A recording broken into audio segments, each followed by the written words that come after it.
So I found this twin Famicom on eBay a couple weeks ago, and the seller had it listed as junk, so I assumed that there was a the drive belt was broken, or just some of the common errors like the drive motor needs to be adjusted, just something to do mainly with the disk system. So I decided, hey, why not, and bid on it, because usually you don't see these old Famicoms breaking as much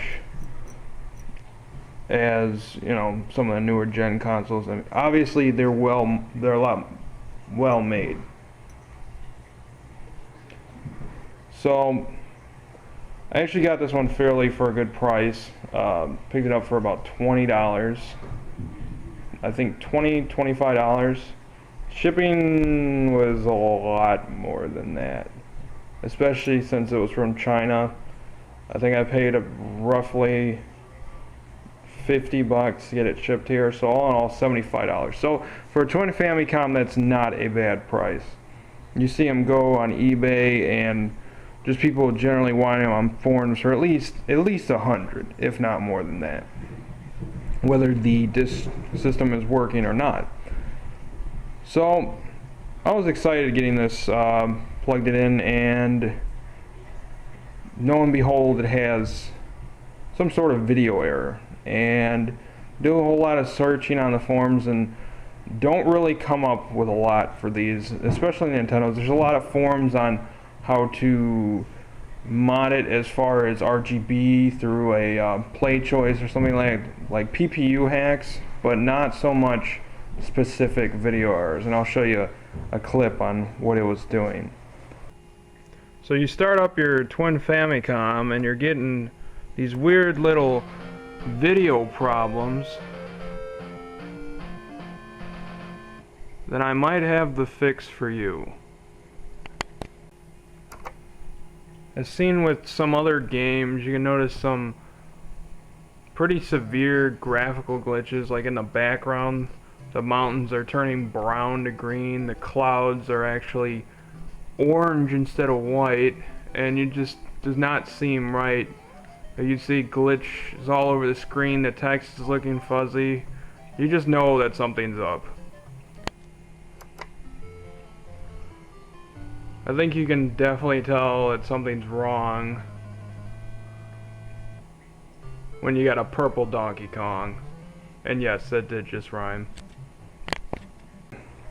Lo and behold, I went on a forum that I'm recently on, Neo Geo forums, and I asked them, you know, hey, do you know what's wrong with it? And I was told, well, you should probably try video RAM first.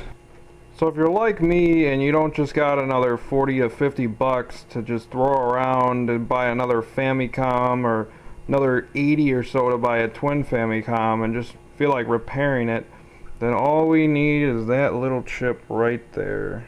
If the camera would focus, that TMM 2115B15 VRAM chip on just a regular Nintendo board, and you take it apart and we gotta desolder that, so have fun. Okay, I'm kidding. I'll show you a little bit what to do. So basically, you take your soldering iron, you get your solder pump, desoldering pump, and you flip the board over where that pin, or where that VRAM was. Take your soldering iron to it, heat it up till the soldering starts to melt, then pump your desoldering pump, take it right on the little pin right there, remove it and suck it, and there you go. You can do that for about 1, 2, 3, 4, 5, 6, 7, 8, 9, 10, 11, 12. So you're going to have to do that about 24 times, and then you're going to have to wiggle the chip off at the end. Just stop it. Once you're desoldering, it's going to look a little something like this if you do a good enough job. But it's still not ready yet to come off. You're going to go after each pin on the bottom of the board and make sure it's fully unstuck of the solder. So you're going to want to take like a flathead screwdriver or something along that nature and just kind of push, and then the pin kind of frees itself. And you definitely want to make sure you do that, because if you start prying on the chip, you're just going to crack it. You're fine. Alright, and when you're done desoldering, it's obviously going to look like this. You want to make sure before you actually start to put it onto the next board that all these pins on the back of this IC or this RAM here aren't all bent and jiggled up, because you want to make sure it gets through the holes nice and, you know, straight, so you can actually solder it on well. And definitely make sure if you have any corrosion or if there's any just all around dirtiness to the pins, to clean them with some alcohol. I definitely recommend 99% or as high as you can go. And also remember where this notch is for when you solder it onto the next board, because you definitely don't want to solder it in reverse. Alright, now you want to take your twin Famicom board and you want to flip it over and do it to this chip right here. As you can see, I already started desoldering that. You want to do the exact same thing you did with the Nintendo board. So I went after the video RAM first. Basically you can take any, not any, but Nintendo NES's are almost identical to Famicoms, and twin Famicoms of course too. Actually on this board has different RAM, but I have another board that I took the RAM off of and replaced both the work RAM and this Famicom, and I'll show you where that's at here in a sec.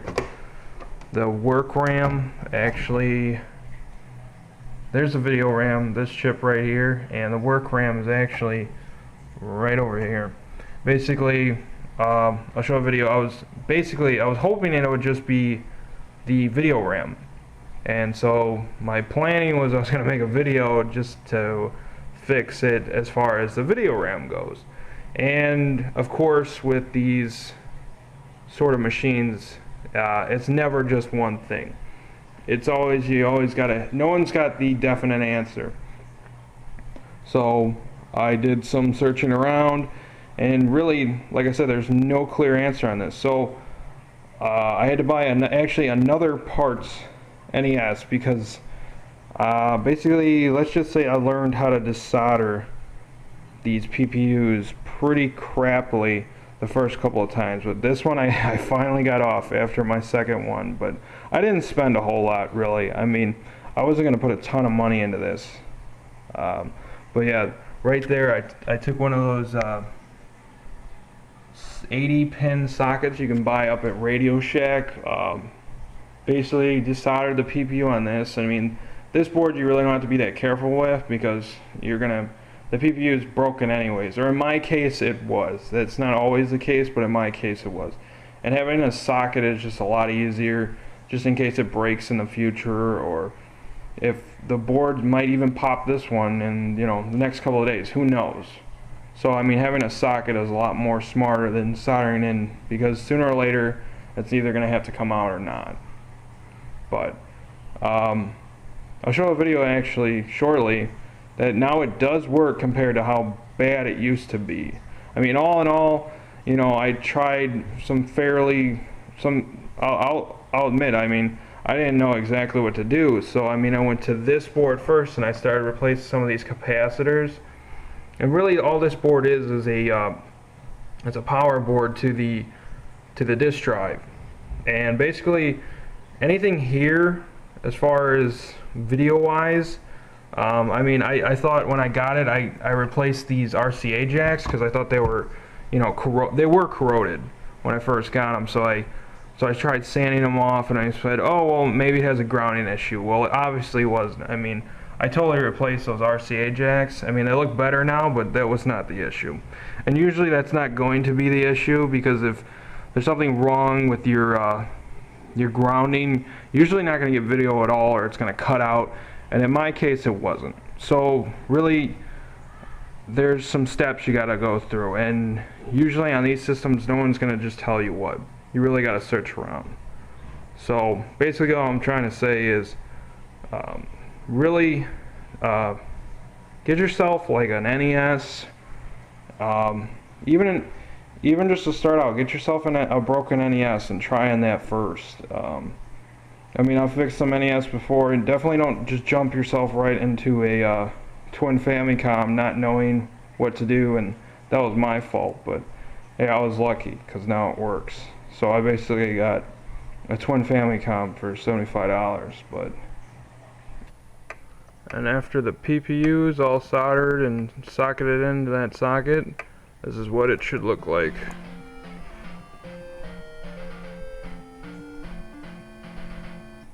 Then you got yourself a working twin Famicom.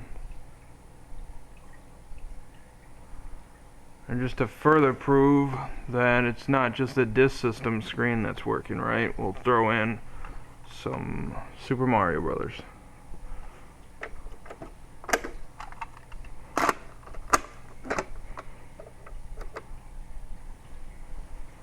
There we go. And there's probably going to be delay in this LCD, but this is honestly the best, or the easiest TV to hook this up to while I've been working on it. Yeah, there's pretty bad delay. And you can see all in the background that all the colors aren't running together, and the clouds aren't orange anymore, and that they're that bright white like everyone knows they should be. And I'm sucking pretty bad because I'm only doing this with one hand, and I died. That's embarrassing. Well, that's enough of that, and you can see it's working, and I hope this gave you a little more insight how to fix your Famicom, twin Famicom, or even Famicom disk system. I'll make sure to include some links on where to point you through if you're struggling like me. Thanks for watching.